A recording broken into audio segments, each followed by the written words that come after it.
of Ishmael inhabited the Arabian desert region to the south and east of Canaan, as detailed in Genesis 25 verse 18. This territory corresponds to modern areas encompassing Sinai, Saudi Arabia, Jordan, Syria, and western Iraq. Notably, 8 of the 12 names associated with them are later referenced in scriptures, with 6 appearing on ancient inscriptions from the Assyrian and Babylonian empires. Reflecting a common practice in the ancient world, the names of these sons were often used to designate the geographical regions they occupied.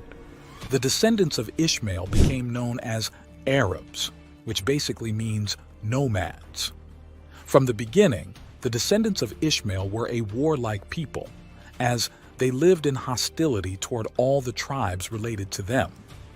This fulfilled God's earlier word that Ishmael's hand will be against everyone and everyone's hand against him, and he will live in hostility toward all his brothers.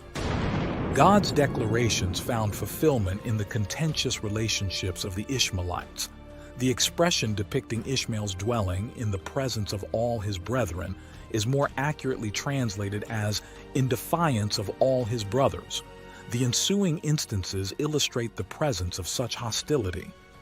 The Ishmaelites purchased Joseph from his brothers and transported him to Egypt, where he was subsequently sold into slavery. They joined forces with the Midianites in assaulting the Israelites during Gideon's era. The psalmist mourned the conspiracies orchestrated by the Ishmaelites against Israel.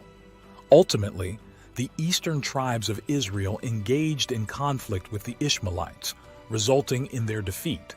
Due to the persistent threat posed by the Ishmaelites to Israel, God warned of impending judgment for their sinful conduct. Prophets Isaiah and Jeremiah foresaw divine judgment specifically targeting Ishmaelite